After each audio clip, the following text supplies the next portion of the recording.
Welcome, everybody. I'm Ben Storey, and I'm honored to be leading this afternoon's Hertog conversation with Dr. Leon Kass.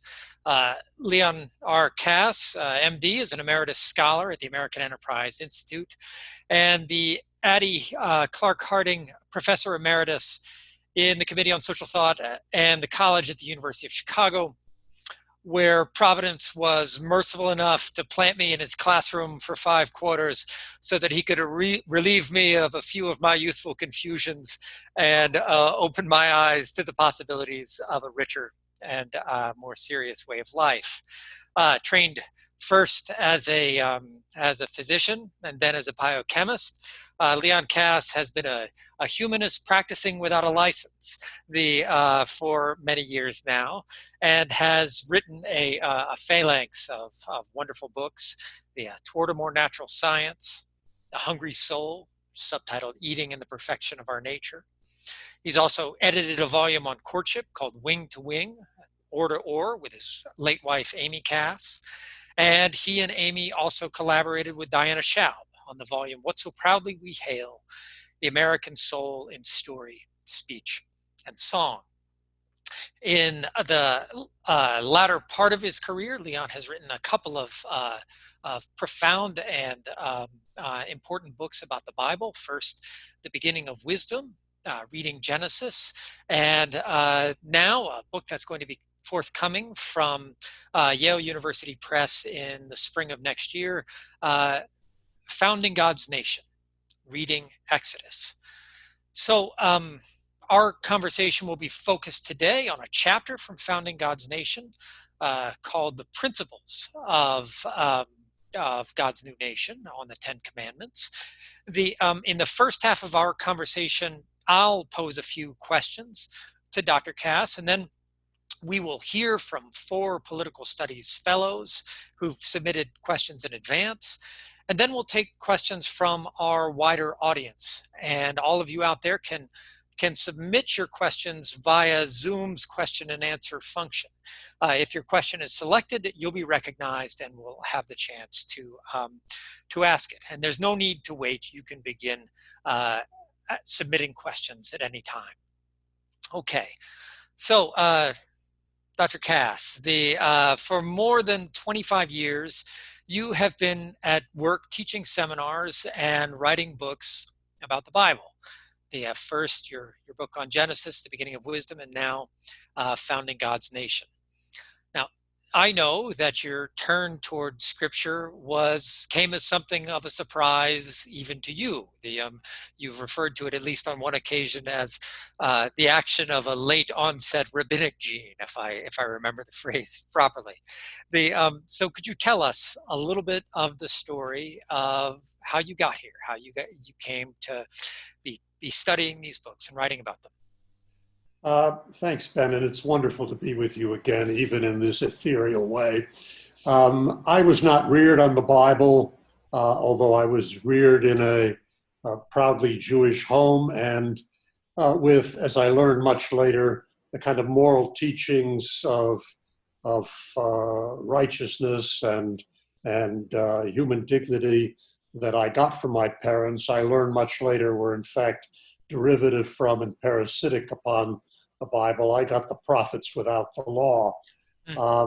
Gradually, thanks to having to teach a course on Genesis in a Common Core course that Amy and I designed with other colleagues at Chicago, in which we read Genesis and Exodus, I began to see that these books could more than hold their own with the philosophical texts that I've been teaching, mostly Plato and Aristotle, some Rousseau, some other modern writers.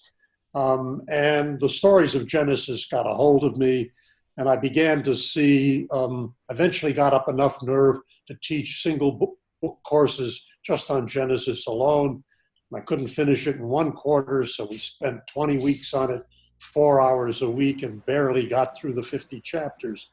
And I began to see that the book of Genesis is not just about temporal beginnings or history, but it is an account of the anthropological beginnings of human life, by which I mean the sort of psychosocial elements of human life uninstructed.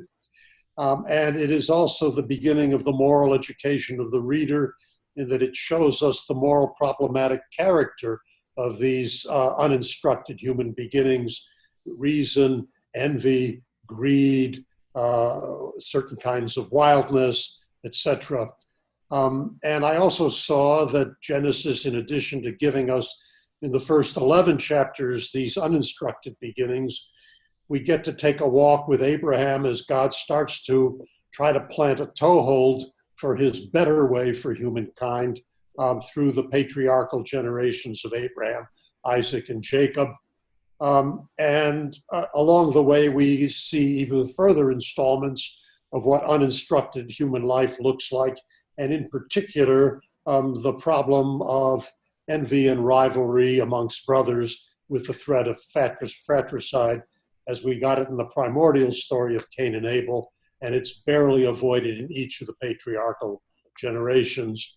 By the end of Genesis, the family has survived thanks to the rivalry between Jacob's wives. Then Jacob now has 12 sons, one of them the prime minister of Egypt, lost to the new way, but the others are now down there with their families and in Egypt. And you begin Exodus wondering, well, can we get from a family to a polity to a nation? And how is this going to happen in Egypt? So coming to Exodus, I'm interested in the question of what makes a people. These stories I'm reading not only for historical interest, but also in a way in a philosophical spirit. I'm going to learn about how Israel becomes a people, but I've got my eye on the question of what makes a community's identity, what holds it together, what guides their lives, to what do they look up, and for what should they aspire. And I'm very interested when I start reading Exodus to see if I can get some answers to those questions in the stories of Israel in Egypt.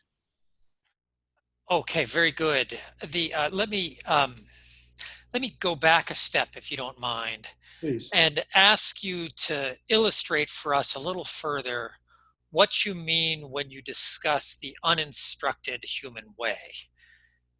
Can you give us an example of this uninstructed human way as we see it present in the first 11 chapters of Genesis? Well, I'll mention three, and we could talk maybe about one as you wish.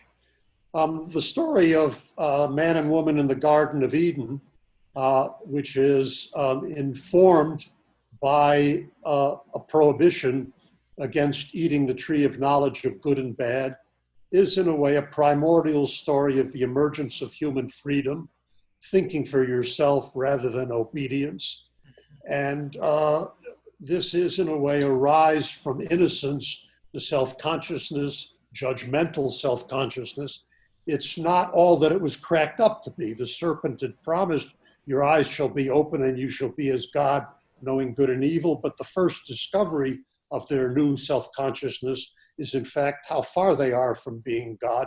They discover their nakedness and they feel shame with respect to this. So this is a story in which you have, in a way, the emergence of the human imagination, of human thinking from yourself, and it turns out to come with sorrowful content. And it is not finally the true knowledge of good and bad. For that, they have to somehow subsequently be instructed.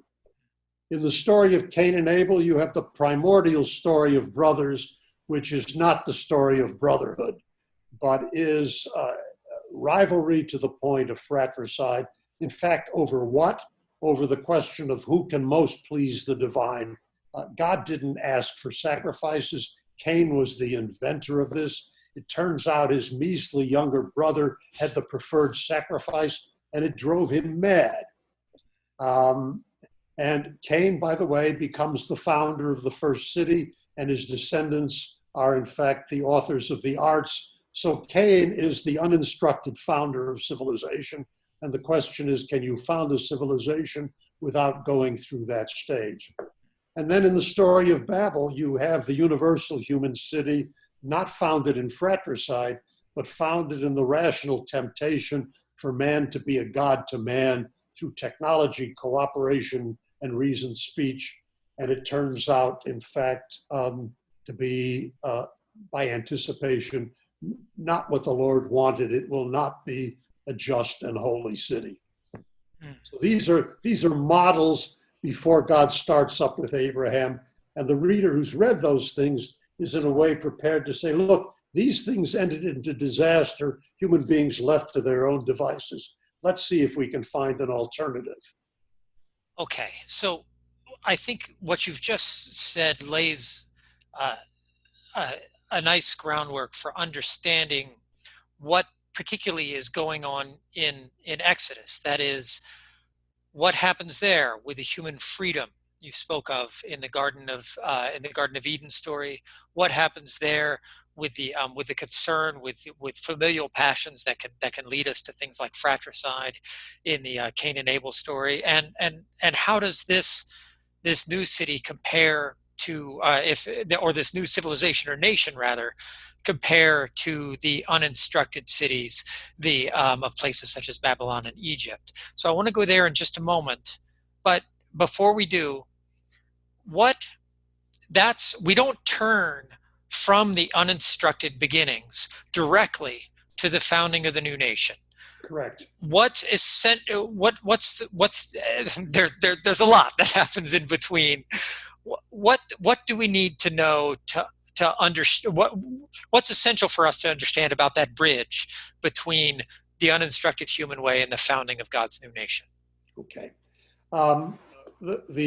We get the patriarchal foundings in which Abraham is promised land and offspring. But there's very little in the way of legal instruction.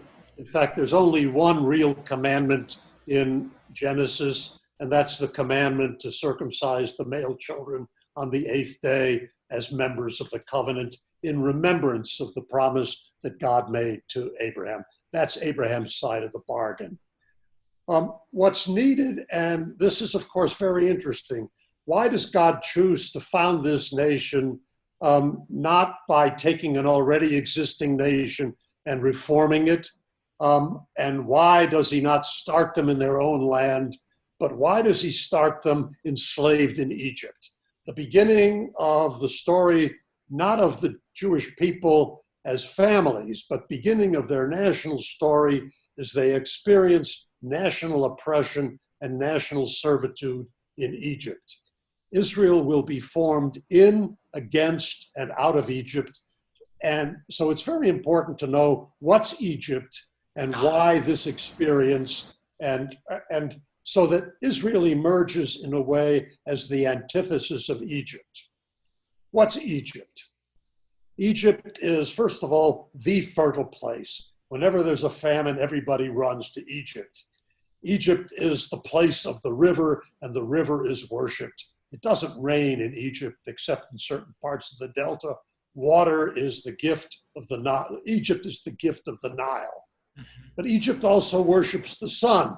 So not only do they have their local god of the river, but they worship the sun, which is in the ancient world worshipped by absolutely everybody.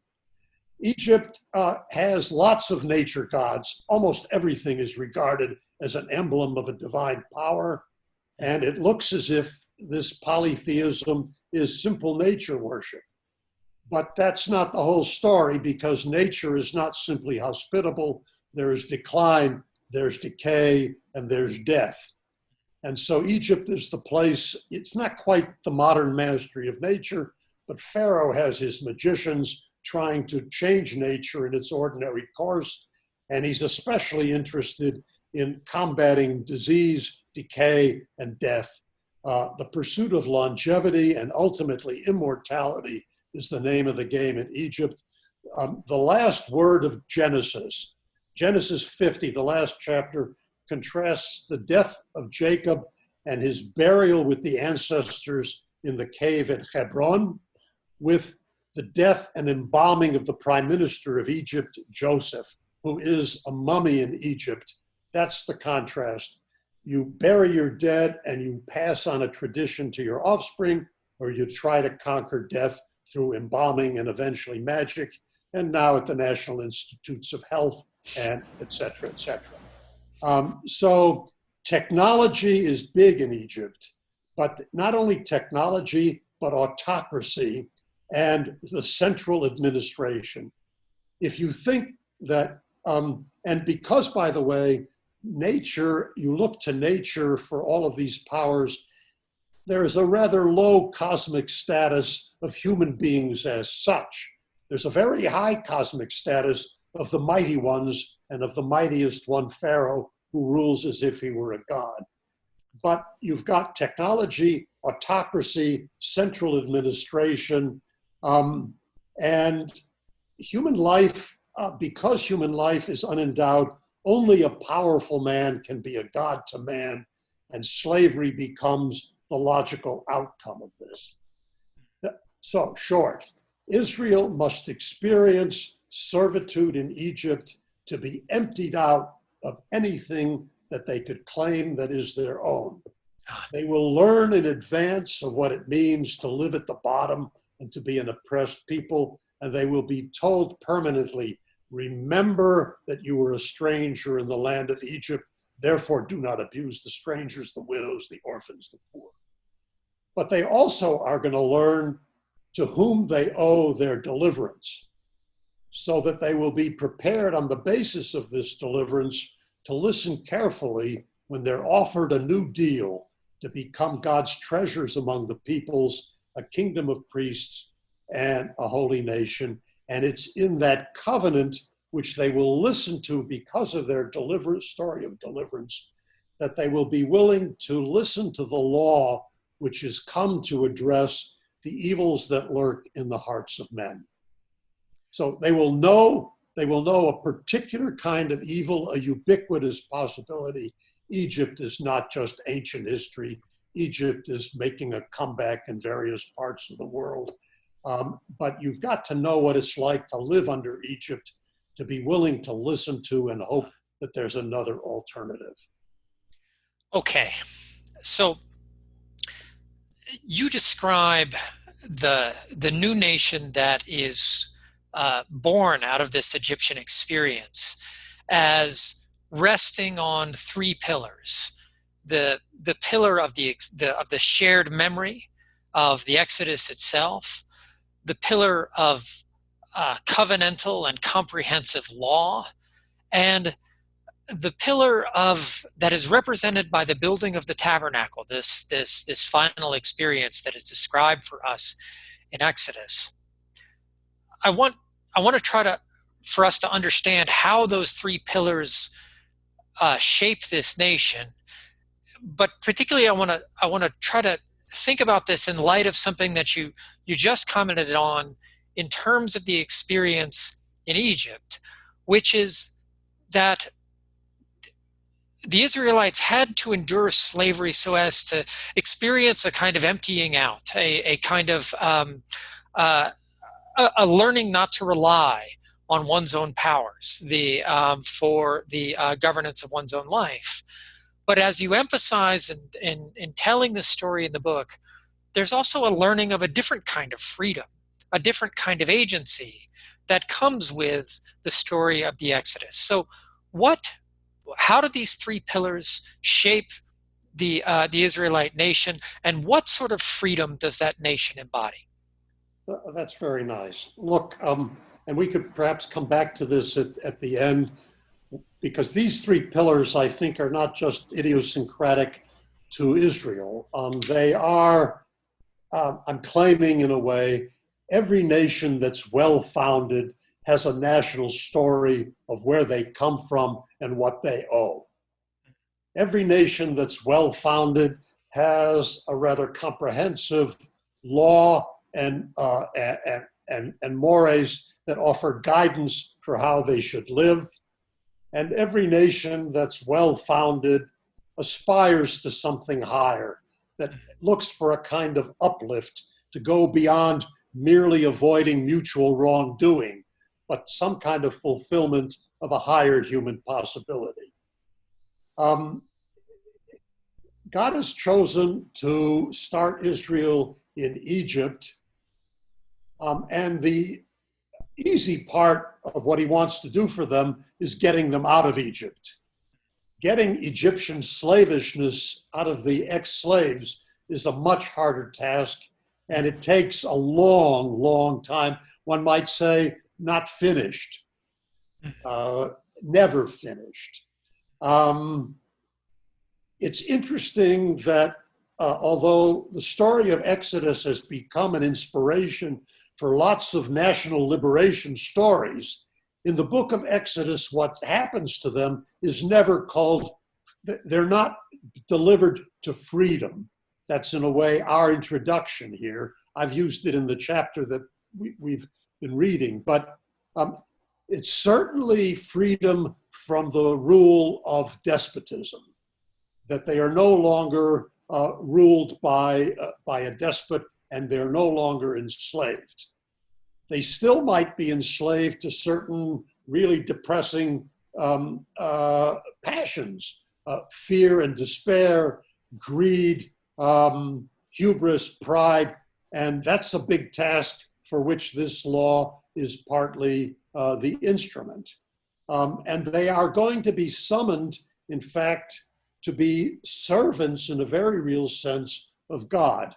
But the servants to God is meant, in fact, to lift them up to the higher human possibility, the object of their aspiration, to be a righteous and a holy people. The summons will be to be holy people as I, the Lord, am holy. So it's not oppressive service, but a liberating of the soul for higher things. It's strange to say that you could become, to reach higher human dignity through obedience, but that's just the way it is. I mean, one needs law to, of course, to prevent crime and tort and to regulate social relations and at the basis of civilization. But one really needs to try to overcome the slavish tendencies of human beings, to yield to the passions and propensities that weigh them down and that get in the way of realizing what's implied in the notion that man is created in the image of God. The process in Exodus takes place in bits and pieces. The very first thing that these poor slaves do before God even takes up with them is they have to, after 400 years, begin to cry out against their servitude. That's the very first thing they do. Then on Exodus night, they're told they have to kill a sheep and mark their door. Those who don't mark their door, presumably the angel of death visited their houses. Out they did not go. They have, in a way, to vote for their deliverance and, in a way, make themselves worthy of being delivered. At the Sea of Reeds, when the Egyptians are pursuing and they start to remonstrate with Moses, and Moses says, stand still and pray. And God says to Moses, what are you talking about? Do your job, tell them to walk into the water, and you raise your staff. And they have bravely to put their toe in the water in order to deserve what comes next. They're tested with the manna. They're given extra amount, provided that they don't collect on the Sabbath. So at each stage, they're learning little bits and pieces of what it means to take agency. God guides them, Moses does for them, but gradually, they're taking a hand in all of this. And with the coming of the law and in the offer of the covenant, this is a big deal. He gathers them before Sinai, and he tells Moses to tell them, look, you've seen how I've brought you to me on eagle's wings. Now, if you hearken to my commandments and hearken to my voice and keep my covenant, you will be to me a treasure among all the peoples of the earth, a kingdom of priests and a holy nation, and bless them without reading the fine print. They said, whatever you said, we're going to do. And then, having said that, okay, Now, ladies and gentlemen, let me tell you what it is you've just agreed to. And now come the Ten Commandments, and after the Ten Commandments and the law. The law is in a way familiar. We'll talk about the Ten Commandments, but God isn't finished with them just giving them the law. He's going to answer to a latent hunger in the soul to actually be in touch with what's higher. And in the end, he's going to give them an opportunity to encounter them in their midst. That's the tabernacle. That's the part I never read until I gradually started to work this out, really over the last 2 years. That's more than ordinary people formation. That's people formation with somehow a reaching toward what's highest. Very good. Let's think now a little more about the specifics of the law that is delivered on Mount Sinai. As you note in your discussion of this, most of the commands are prohibitions. Most of the commands are no's. There are two exceptions. The one exception concerns the Sabbath. The second concerns the positive injunction to honor one's father and one's mother. In a democratic society, as Alexis de Tocqueville points out, this goes against the grain. Honoring, the tide of history is with the young. This book pushes against that grain. So, why is honoring one's father and one's mother so central to the founding of this nation? This is really wonderful. First of all, we who are children, maybe children in rebellion against this tradition, don't notice that to say honor your father and your mother is an Israelite innovation against the simply male-centered, dominant ways of the other cultures, the simply patriarchal ways. And second, it's also an innovation of Israel that your parents, rather than the heroes, should be singled out for a command to honor. This is absolutely central in a way of life in which what is most celebrated are not the warriors who win great glory for themselves in battle, but every father and mother who have taken what they've inherited and passed it on to the next generation unbroken. It's, by the way, 200 generations only since Abraham. Something has survived here astoundingly, not least because of this orientation to honor father and mother. But it means that there's a special task of the fathers and mothers that they acquire in exchange for this honor and recognition, and that task is the task of perpetuation. Children are taught to honor their father and mother because it's in a way fitting. We may owe God for creation, but we owe our particular existence to the co-creators with each other and with God of our individual parents, and we owe them for nurture, and we owe them for rearing. If they are to be teachers of a tradition, and it's not go out there and find your way, my son, then some kind of awe and respect for them is instrumental to the parental work of instruction. You cannot think you're the equal of your parents and accept instruction from them. And therefore, honor and respect for them is crucial for the task of intergenerational education and transmission. But, and this is something I only discovered really working on this over the last couple of years. Honor your father and mother along with Sabbath observance are singled out in a passage in Leviticus as the heart of the holiness code. If Israel is called to be a holy nation, these two positive commandments have special standing. So the question is, what does honor your father and mother have to do with holiness? If you look at the full passage, it says, honor your father and mother so that your days may be long upon the land which the Lord your God has given you. what does honoring your father and mother do for your longevity on the land? Are you going to live to 120, everybody like Moses? No. Are you going to have lots of descendants? More likely. But I think the main thing is, if you see the behavior, we've talked about the Egyptians, but we haven't talked about the Canaanites in the land to which they're going.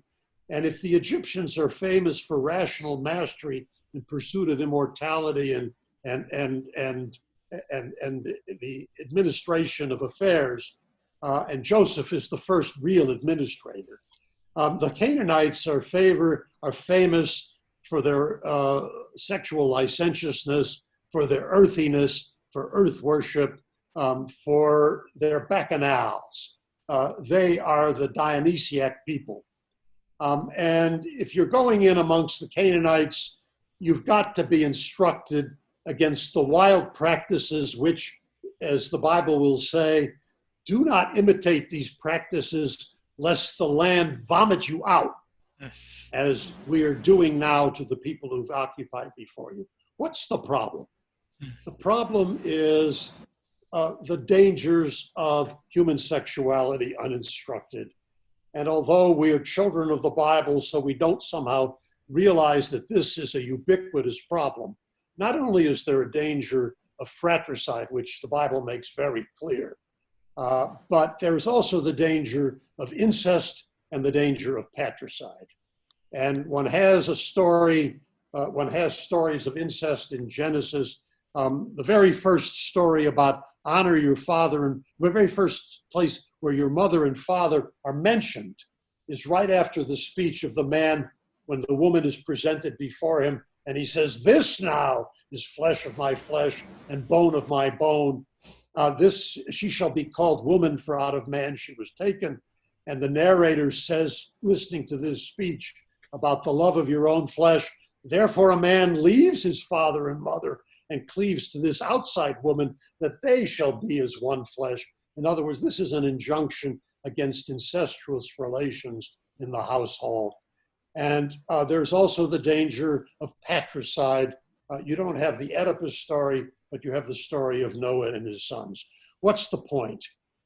Honoring your father and mother, or when it's repeated in Leviticus, revere your mother and your father, to introduce some kind of respect, reverence, sacred distance, to produce holiness in this all too intimate nest of humanity, which can become instead a den of iniquity and a seedbed of tragedy. If you don't believe me, read the Oresteia, read Greek tragedy.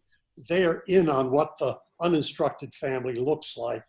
And the Israelite household is supposed to be a place of reverence and sacred distance, so that this becomes really, and this is a place where, in fact, people learn how to stand with sacred distance, not only to your parents, but to God himself. This is the nursery of piety, but it has to be modeled and exemplified in the home. Okay, I have many more questions, but I'm going to have to swallow them for the moment and allow some students to get a word in here. The first question it concerns remembrance. It's very appropriate that it comes up as we're talking about the family as an organ of tradition. And this comes from Jake Haas, who's a student at St. Mary's College in California. Oh, there he is. He's virtualized. Hello, Mr. Haas. Hi. Nice to see you. Hi, Dr. Kass. It's great to be talking to you. One of the central themes, it seemed, of the Decalogue is remembrance, both the cultivation of a memory and its sustenance through time. In the Judeo-Christian tradition, keeping the Sabbath seems to be a shared experience of this. And to what extent is remembrance something that can be done in isolation as opposed to as a shared communal experience? And sort of going further, have we as a people lost that ability, or has that ability just persisted but in a different form? That's a tremendous question, and it's a crucial question for us today. Let me come at it with just a gloss on something in the Exodus story proper. You get the story of the 9 plagues. and Pharaoh is intransigent. Then God tells Moses what's to happen on the 10th, on the night of the, leading up to the night of the 10th plague in the Exodus. And even before it happens, he sets down the first Israelite law, namely that every year after this, forever after, you commemorate this event which hasn't yet happened. Okay? So you could say, is the Passover celebration for the sake of remembering the Exodus? Or is the Exodus for the sake of the annual remembrance of telling this story of slavery and deliverance? And I think it's very clear from the way the book lines up, the Exodus is for the sake of the story. The Exodus is the first people-forming event, but the telling of the story annually at Passover is the people renewing event. And unless the people renew themselves, their national fabric is frayed. And to bring it up to today, and I hope we can get back to this, where is our national story that we share when it is now contested? I don't have to fill the story, you can read the paper, okay? It's interesting, so on the big point, you're absolutely right. Memory and a national story is the beginning. The law, it's interesting that the Sabbath is singled out for remembrance. And what's very striking, this is the only one of the 10 commandments that speaks about holiness. Remember the Sabbath day to keep it holy. They've just been told they're supposed to rise to be a holy people. This is the only thing that tells them anything about what that might mean. And all it means is on the seventh day, don't do anything. And don't do anything. Why? Because in the beginning, God rested on the seventh day. The invitation here is, look, what becomes holy in Israel is not some sacred place or sacred cow or sacred personage, but what becomes sacred is the time of your life, and you get a weekly opportunity to be put in touch. Here it's not said with your deliverance from Egypt, but to remember, and human beings are told for the first time in the book about God's creating the world in 6 days and the seventh day. The reader of Genesis gets it on page 1. People in the story get it here for the first time, and they're invited to return to the creation and to stand visualizing God's role in the creation and their own imitation of it. Be like God, sanctify your time, 6 days during the week, remember the seventh that's coming. It's fantastic. The rhythm of life is informed by the remembrance of the existence of it all, and that there is something more than the busyness of the creatures, but there's a standing down, a time to desist from getting and spending and grabbing, for contemplation, for gratitude. And by the way, you remember on this day, and this is very important politically, yes, there are masters and there are servants, but on the seventh day, everybody rests, even the cattle. In other words, all the human hierarchies are set aside so that you can all be lifted up in remembrance of the creation. The very opposite of what's in Egypt. In Egypt, you worked all the time for somebody else. Wonderful. I'll just put a footnote on this, that there's a marvelous book that I'm sure Dr. Kass knows by Abraham Joshua Heschel called simply The Sabbath, right. Which is precisely about this sanctification of time. Our next question comes from Darcy Boland of St. John's College in Annapolis. Hello, Dr. Kass. It's an honor to meet you. Nice to meet you too, Ms. Boland. So my question is about freedom. One of the most difficult political questions that we struggle with is, what does it mean to be free? Does one have to be the ruler to avoid being ruled? Does this covenant give us an idea of not just what a particular freedom, namely the freedom of the Israelites from the Egyptians, looked like, but the principles which are necessary for and underlie all human freedom? I know that you somewhat allude to this when you emphasize the Sabbath injunction as the foundation of human equality and freedom. I want to know more particularly whether following the injunctions of the Decalogue is the only way to be free, and if so, why? Yeah, look, this is, let me be provocative and make a large claim from which we could back off. Very early, and if you read the chapter, you'll see that I say, when God says, I'm the Lord your God who brought you out of the land of Egypt, out of the house of bondage. He's identifying himself to them. This is who's speaking to you, okay? And I'm wondering whether he isn't saying to them, ladies and gentlemen, let me tell you something. There are basically two alternatives in the world.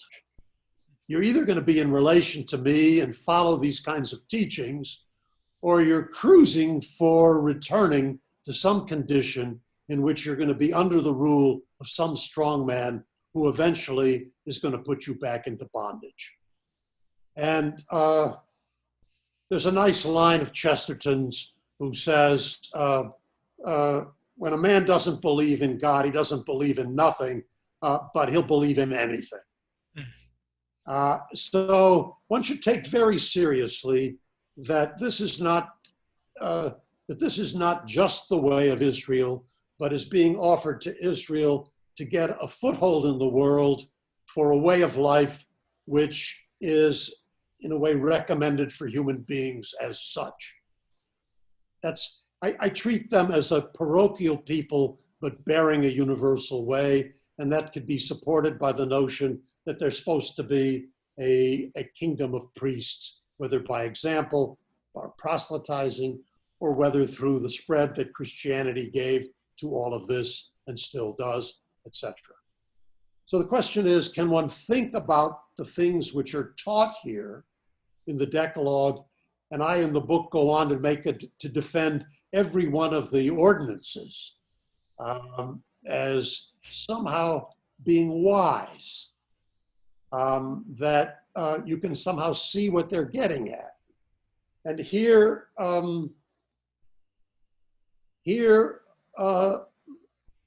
to take seriously and try to sanctify the time of your life, not make everything grabbing all you can, hoarding against tomorrow, not recognizing that you live in the world and with the blessings of creation, and even the things you wrest from the ground you didn't put there. So some kind of spirit of gratitude and godliness, some notion of standing in the world with awe and reverence for your origins, and to exercise some kind of restraint on wild sexuality. The murder, adultery, theft, and false witness, those are found in most codes, and they're fairly universal. I didn't do much on the command about idolatry, but idolatry is not just about worshiping statues, but there are lots of false gods, from power, domination, and wealth, and honor, and you name it. There are things which, if we're not careful, we elevate, and we, in fact, sacrifice our children on the altar of those. You coach them from nursery school so that they can get into the best colleges, so they can get into the best hedge fund, and so they can get their children into the best nursery schools, et cetera, and so forth. There are lots of false gods. I hope I'm not offending anybody in the darkness here. Are there other codes of other peoples that could do the same job? Yeah, of course. Of course. And there are other religious traditions that have tried in similar ways to restrain people's chasing false gods, to induce some kind of reverence in the soul, to deal with the passions that knock us down. There's one thing in the covenant, in the Ten Commandments, a principle which is usually ignored. It's the one on coveting. And it's very strange. It's not a forbidden action. It has to do with the state of soul. And I do a little bit of in the essay, but it deserves a lot of attention. It's addressing the status of your desires. It's addressing the question of what is your neighbor? And it's addressing the question of possessions. And in a certain way, there's a deep teaching there, which says if you desire what is your neighbor's, there's something wrong with the state of your desires, in part because the thing which a community makes are not the unshareable things, but in fact the common teachings of what makes a good life, of what you aspire to, of what the law teaches you, of what you look up to. And those things, the more your neighbor has, the more you have. So whether it's precisely this God or these teachings, but there's a deep teaching about what makes for a community and how you can deform your desire if you're governed not by emulation of virtue, but envy of possessions. Very good. We have our next question from Alexandra Kilgore of Catholic University, who's got another question about how all this can make sense to us in our modern liberal democratic world. Go ahead, Ms. Kilgore. Thank you so much for coming to speak to us today, Dr. Kass. Nice to meet you, Ms. Kilgore. My question is as follows. Part of the teaser for your new book reads, the Israelites ultimately found their nation on 3 elements: a shared narrative that instills empathy for the poor and the suffering, the uplifting rule of a moral law, and devotion to a higher common purpose. These elements remain the essential principles for a liberal nation today. Why do you think that these 3 elements help to cultivate liberal nations specifically over any other sort of political system, especially given that varying interpretations of the ancient Israelites' own nation consider it an integralist or, in Yoram Hazony's thought, a nationalist state? Yeah, look, that's wonderful. And it's richly wonderful. I'm not sure I'm going to, if I don't do justice with it the first try, come back. Okay?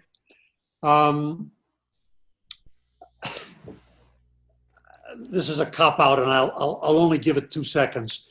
That copy, I think you're reading the thing in the Yale catalog, which I didn't write. I was a little more circumspect about the way they put that. What I said in the epilogue to this book is simply this way. Let me read it. There's a general point that follows from the 3-pillared structure of Israel's founding. Can a people endure and flourish if it lacks a shared national story, accepted law and morals, and an aspiration to something higher than its own comfort and safety? Can a devotion to technological progress, economic prosperity, and private pursuit of happiness sustain us when our story is contested, our morals weakened, and our national dedication abandoned? I doubt it. Living increasingly between technology and hedonism, defined not by our duties or callings, but by our devices and whims, we are feasted in body, but famished in soul, and our national fabric is unraveling. That, I think, is true. That, I think, is our condition. Our tradition is only partly biblical. Most people learn about America from Locke and Jefferson, but this is the 400th anniversary of another founding document, the Mayflower Compact, 1620. You should read it. I hope Mr. Storey will get it before your eyes before he leaves you. That's another strand of America, the Puritan strand. It was the strand of American society, certainly in New England, and it informed the character of the people, if not necessarily their rights against an overbearing government. So there is that strand. Tocqueville speaks about it at great length, and it hasn't quite died out amongst us. I think, look, America is a Christian nation, socially, culturally speaking, and even the people who live by certain teachings which they don't know comes from there have forgotten what they owe to biblical religion and how it informs all kinds of things that we sort of take for granted. We didn't get to where we are now simply by standing on our hind legs and demanding our rights. You do not make a nation on that basis. I think I'm not saying that we should scrap the Federalist Papers and have everybody study the Bible with beatings at first, and after they learn other things, they'll read the Bibles without beatings. But there is wisdom to be had here, and it's not just ancient wisdom. I don't have it in front of me, but the epigraph to the book is a passage from Rousseau. No, I can't get it. I'll lose all of you. Rousseau writing, this is unpublished. Basically, Rousseau says, Solon is gone, Lycurgus is gone, I've forgotten who else he names. The laws of Moses are still here, despite the fact that this people has been battered from pillar to post for centuries. There must be wisdom here in this law that leads it to endure, more wisdom that should be found in the laws of Greece and Rome. That's the epigraph to my book. Rousseau is a particularly, how shall I say, unsavory fellow to be quoting on behalf of the Bible, but if he can see it, anybody can see it. If a rascal discovered the truth, it would still be the truth. Correct. Was that adequate, Ms. Kilgore? Yes, thank you so much. Okay, appropriately, we have our next question is from Zain Zovak of Baylor University, and it's a question about the Judeo-Christian tradition, which I think follows interestingly on what you were talking about with Ms. Kilgore. Please. Yeah, thanks, Dr. Kass, for spending some time with us. And I think, my question will flow a little bit in the conversation we just had. Thank you. I was particularly struck by sort of the comparisons you made between the Decalogue and the preamble to the Constitution.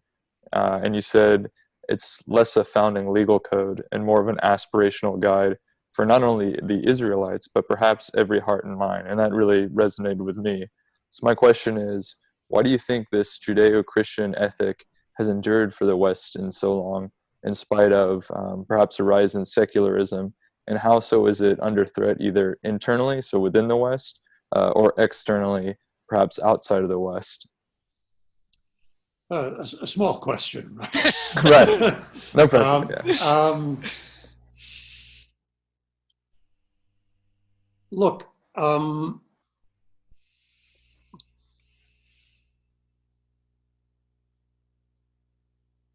there are, to say that, we know the histories of theocracies, and Americans, and I'll include myself very emphatically among them, I'm not a theocrat. My interest in reading this book is not because I'm longing for the restoration of the rule of priests. Okay. And we have seen how theocratic politics can have deadly consequences. The Crusades, the Inquisition, the 30 Years' War, and Islamic jihad against the infidels. We don't want that. But we've also seen really how in the last century, the godless politics of Hitler and Stalin and Mao, devoid of biblical morality, slaughtered really more people than all previous religious wars combined. and crush the spirits of millions more. And it seems to me that with the technocratic, despotic ways of the Egyptians present in the world, the earth-worshipping and licentious ways of the Canaanites making a comeback, the kind of cosmopolitan and soulless dream of the Babel builders that man is going to be a god to man, those ancient alternatives are here.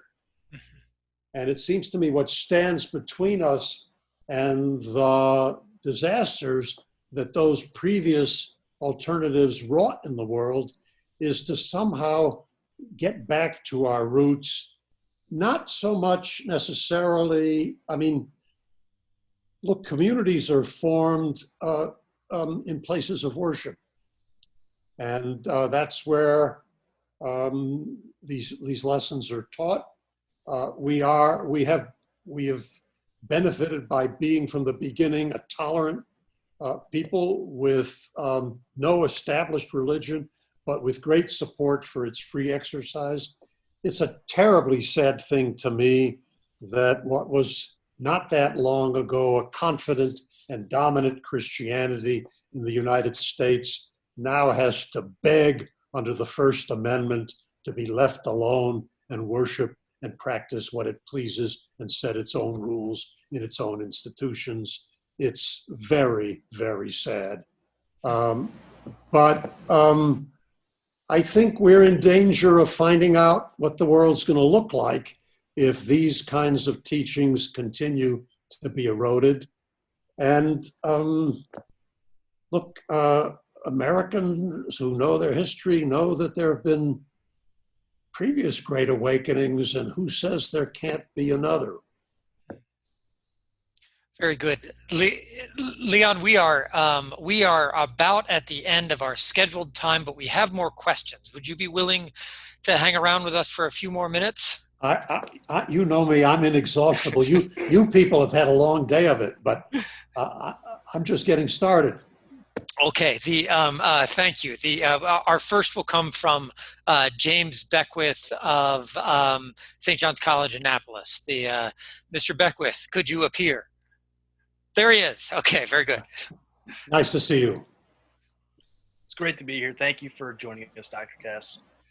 I wanted to ask, so for these laws to come about, it seems there's something crucial about the nature of Joseph, and that his death seems, in a way, to break this tie that God personally has with the patriarchs that allows these laws to come about.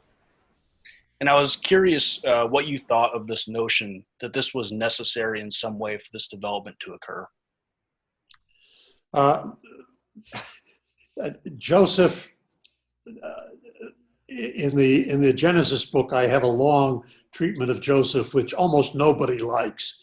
The traditional Jews think I'm very hard on him, and the serious Christians have a very great fondness for Joseph, especially for his forgiveness.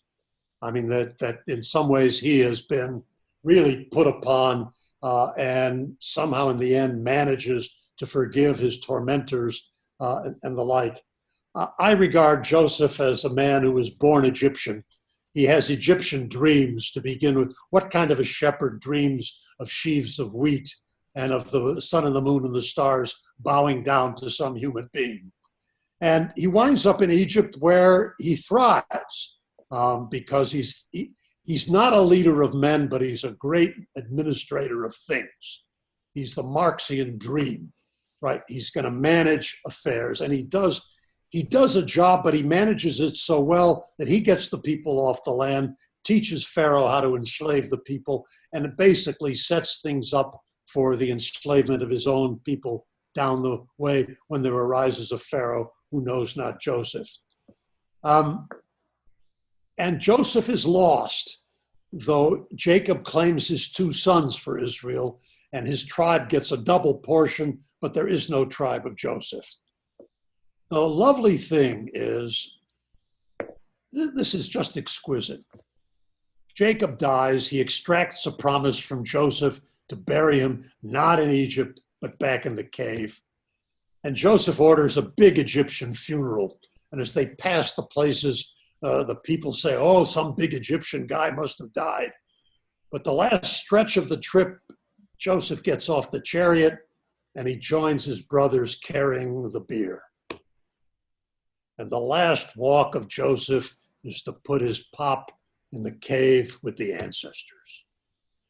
And when he comes back, among the things, and now the brothers are terrified of him, and he says, don't worry, God will look after, but make me a promise.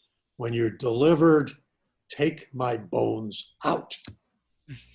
And one of the most stunning things, on the night of the Exodus, how he knew about this is a kind of miracle. Moses remembers to take the bones of Joseph out of Egypt. And the whole 40 years in the desert is, among other things, the funeral procession of Joseph. And they end by burying Joseph in Shechem, the place to which his father had sent him, where a fratricidal encounter might have occurred. And Joseph's tomb is today in Nablus, in this Arab town. Joseph is lost, but in a way,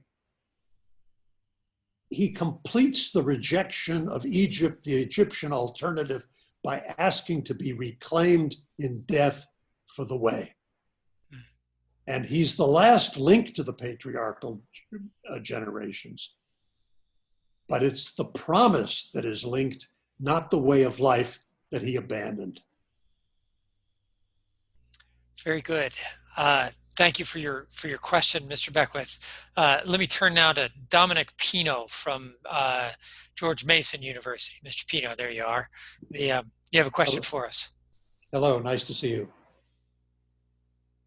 Yes, nice to see you too, Dr. Kass, and thank you so much for taking time with us. Pleasure. So reading Exodus, you can't help but be struck by how particular and specific God is when he's giving directions on how to build the tabernacle. And two craftsmen in particular get shout outs in the text for their work on that. Is there any takeaway for us today on the ethics of work from that passage? On the ethics of? Ethics of work. This is lovely. To really properly appreciate what's going on with the tabernacle, one should go back and look at all the building projects that have taken place before. The major human building project was Babel. God told them to spread out and fill the earth. They gathered together and build a tower, a city with the tower and the top in heaven, and to make a great name for themselves. And I shouldn't go on, and I won't go on about that. That's the epitome of the human building project. The previous divine building projects, there are two. Noah's Ark, which Noah executed exactly according to the instruction, and the creation of the world through speech. We also have other artisans to begin with, the sons of Cain, who invented the arts of music and metalworking, warfare and poetry. The Iliad is the product of the sons of Cain, of the descendants of Cain. And one of his descendants actually sings a song boasting of how he's killed men even more powerfully than God, right? The first word of the Bible with respect to human creative work is suspicion. They're suspicious of Cain the farmer because the tendency of human work is to claim, because one mixes one's labor with it, it's really one's own entire creation. Farming, civilization, cities, everything celebrated by Aristotle in the Politics, the mark of human rationality, the arts, civilization, law, that's under suspicion in the Bible. Not because you can keep it out, but because when it comes back under strict regulation. The tabernacle, this is really one of the glorious things. In chapters 25 through 31, you have the detailed instructions of the building of the tabernacle, boring detail. Chapter 35 to 40, you have an account of the building of the tabernacle exactly according to those instructions. What do you have in between? I don't know. You have the story of the golden calf, which is the eruption of the wild Dionysiac passions. The people want to be in touch with God. Moses is gone. How do we get in touch with God? And what do they want? They want a beautiful, beautiful image of God that they can worship. These are your gods, O Israel, says Aaron to the wild people, and there follows an orgy. God has anticipated this aspect of the human soul, which is not adequately dealt with in the law or the ordinances. You need to find a place to house those passions, the wild passions of the multitude and the aesthetic passions of the elite. And so, yes, you've got artisans, but they're going to do as they're told. And when you look at the tabernacle and you look in the bottom cornerstone, it doesn't say Frank Lloyd Wright, 1906. Very good. Thank you for your question, Mr. Pito, which brought us wonderful things. Let's turn now to Daniel Bring from Dartmouth College. If Daniel, could you please appear? Hey, look at that. Thank you so much, Professor Kass. I've really enjoyed all of your comments so far. I was just curious about a pretty timely implication of some of your research into Exodus. So how do you think that our enriched understanding of the slave narrative and the significance thereof to nation formation in the book of Exodus, how could that inform our contemporary conversations and perspectives on the communal identity and culture of African-American descendants of slaves?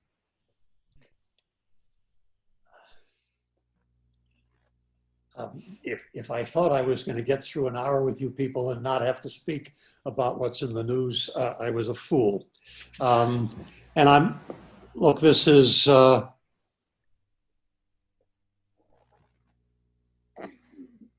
this is a question on which we have another chance to get this right. I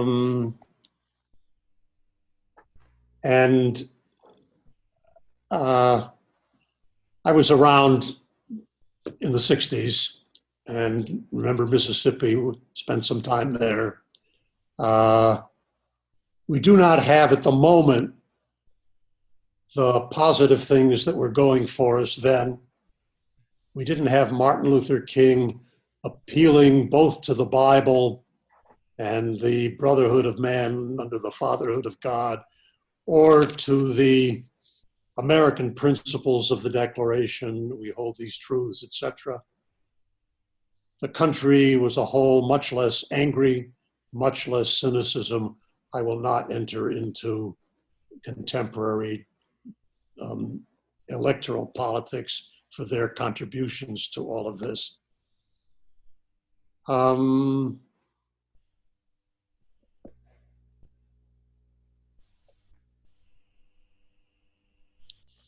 There are things that Americans have to learn better than we have learned about the enduring legacy of that experience. I'm getting an education from my recent college graduate granddaughter on why I need to broaden my understanding of what's racist. I see racial inequity. I see all kinds of mistreatment, which has a racial element in it. I'm not sure that the present way in which we're going about discussing this promises that we will get to a better place. But we've been given an opportunity, painful though it is, to try to think through the question of what is it that can make this one nation. It's got to be done in the face of decades which have emphasized our hyphenated identities, and the present mood is only going to make this worse.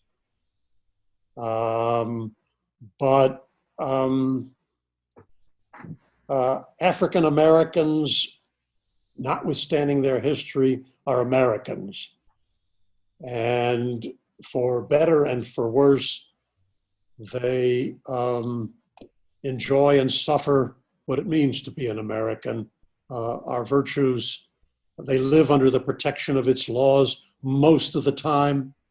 Most of them do not want to see the defunding of the police. They will be the greatest victim of this.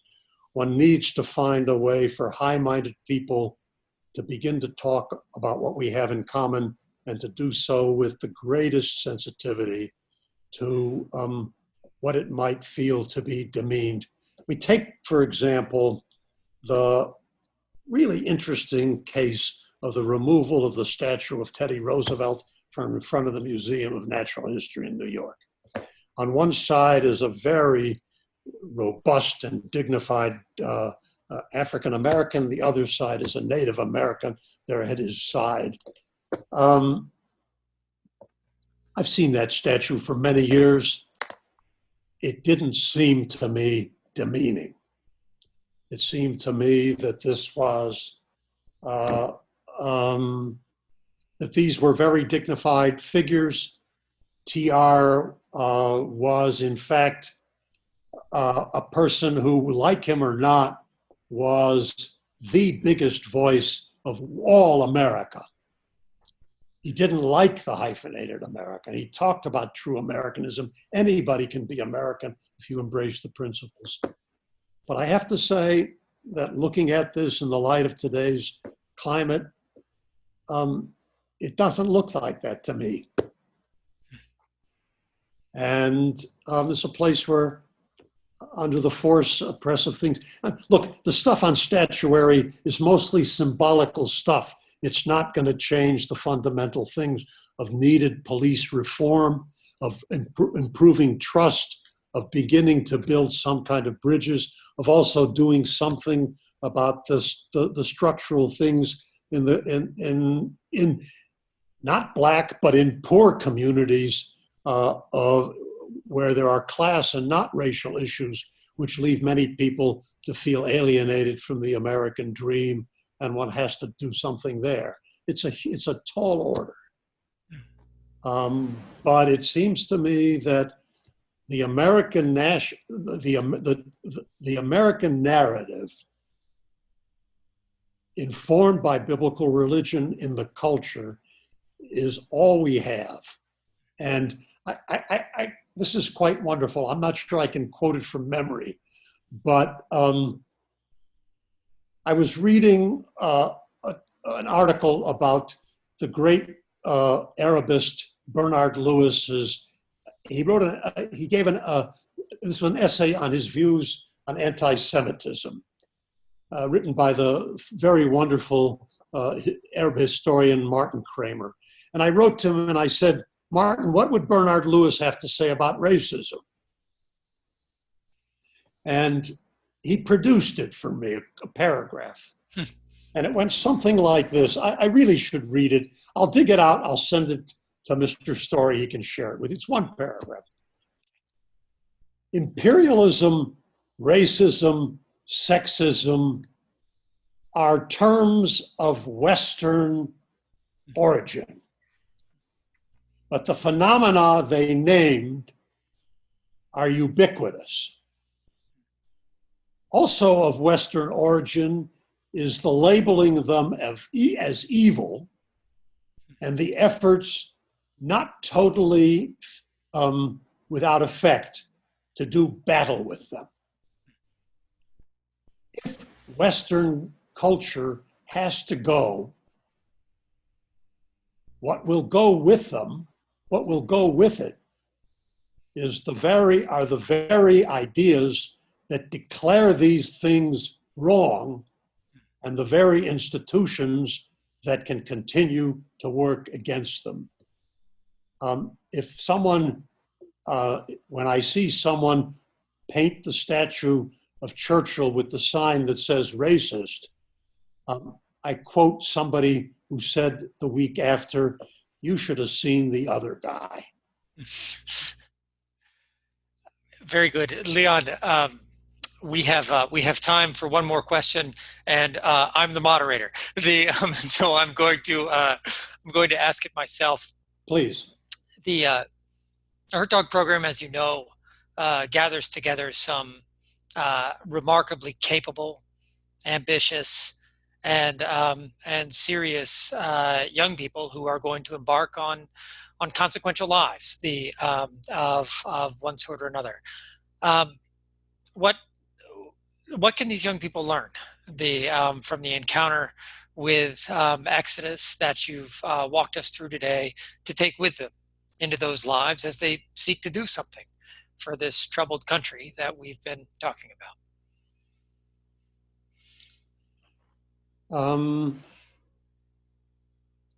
I would say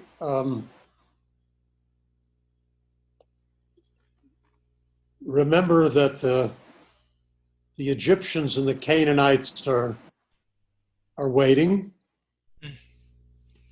and other forms of barbarism, and a lot of it unpleasant, to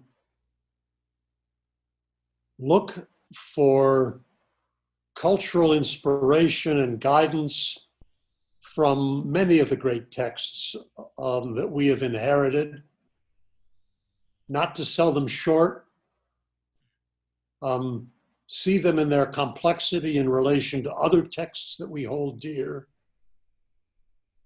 Don't assume that because they disagree with each other that there is no truth about these things. But above